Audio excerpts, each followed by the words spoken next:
Mesdames et messieurs, bonsoir et bienvenue dans l'invité de la rédaction. Le 31 décembre marquera la fin des mesures transitoires excluant les petites factures de la loi sur les délais de paiement. À partir du 1er janvier 2025, la loi 69-21 élargira son champ d'application à l'ensemble des entreprises avec l'entrée en vigueur pour les sociétés dont le chiffre d'affaires est compris entre 2 et 10 millions de dirhams. La première déclaration devra être effectuée avant le 1er avril. Et on va justement en parler de cette troisième partie de cette loi avec M. Mohamed Lahyani. Vous êtes expert comptable et commissaire aux comptes. Vous êtes également président de la commission fiscale et juridique du Conseil régional de l'Ordre des experts comptables et auteur de nombreux ouvrages. Bonsoir et merci d'être avec nous. Bonsoir Madame Adim. Alors on va parler de cette loi 60-21 qui est déjà entrée en vigueur en juillet 2023. Là, on arrive à la troisième tranche de cette loi, donc qui devrait entrer en vigueur le 1er janvier 2025. Que prévoit cette loi d'abord ? Alors justement, moi je vais, si vous me permettez, je vais juste rappeler la loi sur le délai de paiement. Au départ, elle a démarré, c'était en 2011, donc c'était la première loi qui s'appelait la loi 3210. D'accord ? Donc c'était quoi ? Elle avait prévu un accord entre deux parties, c'est-à-dire fournisseur et client, pour qu'ils se mettent d'accord pour que le client ne paye pas en retard le fournisseur. Le cas échéant, c'est le fournisseur qui doit justement facturer la pénalité de retard ou l'amende, en l'occurrence. D'accord ? Donc, étant donné qu'il y a deux acteurs privés, il n'y a pas de gendarme au milieu, c'est-à-dire il n'y a pas une intervention d'une administration publique, de l'État, malheureusement, les clients n'avaient pas respecté cette obligation. Et même certains fournisseurs avaient perdu leurs clients ou ils se sont trouvés en difficulté de trésorerie. C'est la raison pour laquelle les législateurs, 10 ans après, il a voulu revoir cette loi et celle qui est devenue actuelle 69-21 et qui a fait intervenir justement l'administration fiscale pour appliquer l'amende en cas de défaut de paiement ou retard de paiement. Donc tout à l'heure vous avez cité cette loi, les objectifs de cette loi. Les objectifs, c'est évidemment, c'est clair. Si on paye le fournisseur, c'est-à-dire on ne met pas en difficulté le fournisseur, c'est-à-dire c'est réduire les faillites, ne pas mettre en difficulté de trésorerie les sociétés. Parce qu'il ne faut pas oublier que lorsqu'un client ne vous paye pas, vous avez une obligation de payer des impôts, vous avez une obligation de payer la CNSL, vous avez une obligation de payer vos salariés, vous avez une obligation aussi de payer d'autres fournisseurs. Donc ça fait un effet de domino. Lorsqu'un ne paye pas, ou certains clients ne payent pas, vous avez malheureusement toute une chaîne qui est cassée. D'accord ? C'est un effet domino. Donc, alors tout à l'heure, vous avez cité à partir du 1er janvier 2005. Je rappellerai qu'à partir du 1er janvier 2005, il y a plusieurs choses. Il y a effectivement des sociétés qui font entre 2 et 10 millions de chiffres d'affaires, c'est-à-dire sur la base 2024. Donc, il faut voir leur chiffre d'affaires en 2024. S'il a dépassé, s'il est entre 2 et 10 millions, justement, elles sont soumises à cette nouvelle obligation, bien sûr, de la loi 3210. Enfin, je veux dire 69-21. Avant, c'était 3210, donc 69-21 de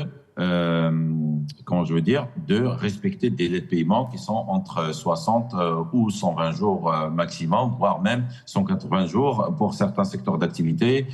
Ça, premièrement. Deuxièmement, à partir du 1er janvier aussi 2025, c'est que les sociétés, enfin les factures, toutes les factures sont concernées, quel que soit le montant. C'est-à-dire qu'avant cette date du 1er janvier 2025, c'était les factures au-delà de 10 000 dirhams TTC. En revanche, à partir du 1er janvier 2025, c'est tout, quel que soit le montant. Même 1 dirham, si vous payez une facture d'1 dirham, enfin, j'exagère un peu, mais bon, s'il existe, enfin, je veux dire, si une facture de 1 dirham est en retard, il faut payer une amende, bien sûr, de l'article 78.3 de la loi 69-21. Et puis, troisième chose, c'est que les sociétés qui font entre 10 et 50 millions, il faudra qu'ils fassent une déclaration annuelle, comme vous l'avez dit tout à l'heure, Madame Khablichi, c'est avant le 1er avril, c'est-à-dire le 31 mars. D'habitude, généralement, enfin, beaucoup de sociétés clôturent au 31 décembre. Ils vont faire leur bilan, c'est très bien, ils vont faire leur déclaration fiscale comme d'habitude. Mais à cela, il ne faut pas qu'ils oublient de faire une déclaration sur les délais de paiement pour les sociétés qui sont entre 10 et 50 millions de dirhams de chiffre d'affaires. Et même si elles n'ont pas de retard, supposant qu'elles n'ont pas de retard de paiement du fournisseur, elles doivent impérativement faire une déclaration avec un visa d'un expert comptable ou un comptable agréé. D'accord. Donc, qu'elles aient du retard ou qu'elles n'aient pas de retard, il faut qu'ils fassent une déclaration sur les délais de paiement, d'accord, mais accompagnée d'un visa de l'expert comptable ou de l'expert comptable ou du comptable agréé. Donc, je rappelle encore une fois pour ces professionnels, ce que les sociétés qui font plus de 50 millions, c'est un commissaire aux comptes obligatoire. En revanche, pour les sociétés qui font entre 2 et 50 millions, ils doivent choisir un expert comptable ou un comptable agréé pour avoir justement un visa. C'est-à-dire que ce professionnel doit viser le retard de paiement ou l'absence de paiement. Et quelles entreprises souffrent le plus de retard de paiement, concrètement sur le terrain? Généralement, c'est oui, les petites structures? Parce que les paiements, bien sûr, comme j'ai toujours dit, malheureusement, c'est des paiements financiers. Donc, on revient toujours à l'assiette financière. Si elle est assez solide, ils peuvent bien sûr résister et leur fonds de roulement pourra faire face aux engagements financiers, c'est-à-dire leurs besoins en fonds de roulement. En revanche, vous pouvez avoir aussi une grande entreprise qui a des difficultés financières, ça ne veut rien dire. D'accord. Donc, on revient toujours à la trésorerie de l'entreprise. Est-ce qu'elle a assez de trésorerie pour payer justement les fournisseurs? Mais encore une fois, il faudra surveiller ça au jour le jour pour justement ne pas être en difficulté financière. Et qui dit difficulté financière, c'est faire appel à un banquier.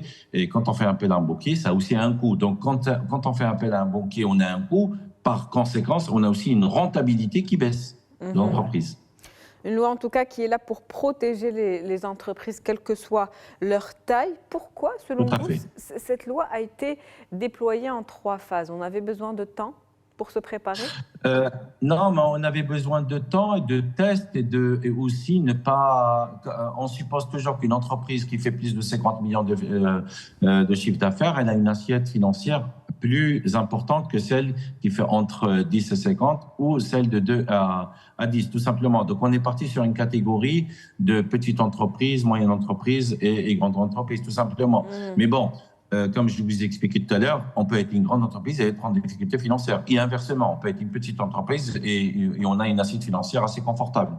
En tout cas, avant d'entamer cette 3e phase qui, rappelons-le, débutera le 1er janvier 2025, on peut peut-être faire un constat sur le terrain, vous en tant que professionnel, de la 1re et 2e phase.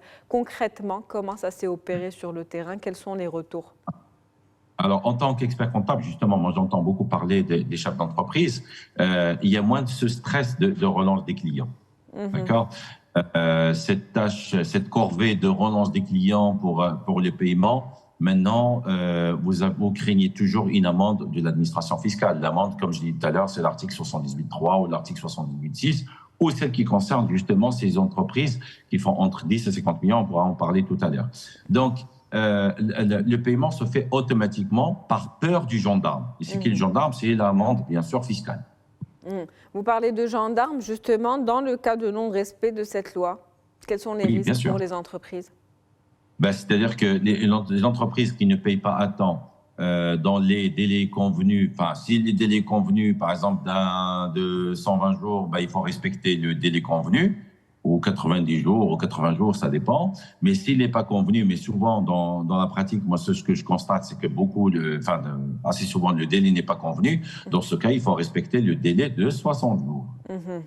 Et justement, cette loi, donc 69-21, impose une autodéclaration réglementaire, vous le disiez tout à l'heure, qui est obligatoire. Ce n'est plus au fournisseur de réclamer directement son dû, mais c'est le client qui déclare ses délais de paiement. Quel avantage ce système offre-t-il? Ce système, vous voyez bien que, justement, par rapport à la loi, la première loi 3210, c'est que le législateur a voulu muter la responsabilité de l'amende du fournisseur vers le client. C'est-à-dire, il responsabilise le client à payer l'amende non au fournisseur, mais à l'administration fiscale. C'est-à-dire que le client a une lourde responsabilité de payer, s'il paye en retard le fournisseur, de payer cette amende. C'est-à-dire une sorte de punition, en quelque sorte, une sorte de sanction. Mais je rappelle encore une fois, c'est que la sanction est assez lourde. C'est-à-dire qu'une entreprise, par exemple, celle où vous parlez, celles qui sont soumises à partir du 1er janvier 2025, c'est-à-dire entre 2 et 10 millions de chiffre d'affaires, la sanction est de 20 000 dirhams une année. Est-ce que ça peut être majoré?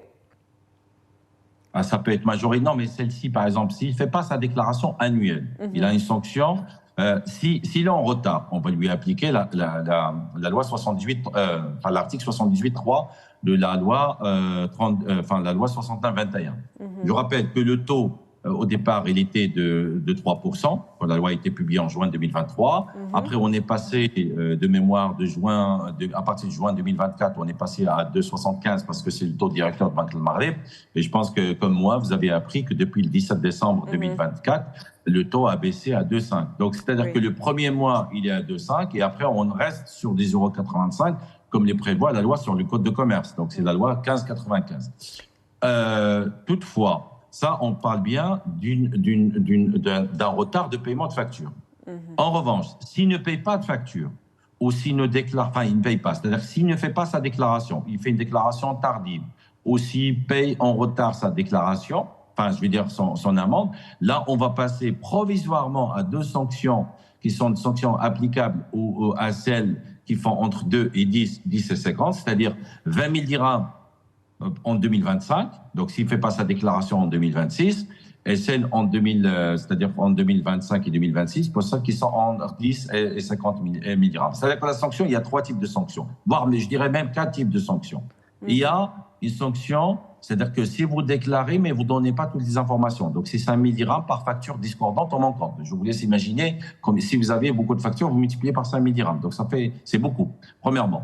Deuxièmement, il y a l'article 78.3. Donc, c'est celui-ci dont j'ai parlé tout à l'heure. C'est 2,50 actuellement, premier mois, ensuite 0,85 les mois suivants.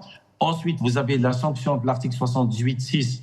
Celui-ci, il démarre de mémoire, je crois, à 5 000 jusqu'à 250 000 dirhams, d'accord, par trimestre. Et après, vous avez une sanction provisoire annuelle entre 20 et 50 000 dirhams en 2025 et 2026. Après, on va passer à des sanctions trimestrielles. Donc, c'est-à-dire qu'il y a tellement de sanctions, et en plus, ils sont d'un montant assez élevé, qu'il faut impérativement prévoir le paiement du fournisseur à temps.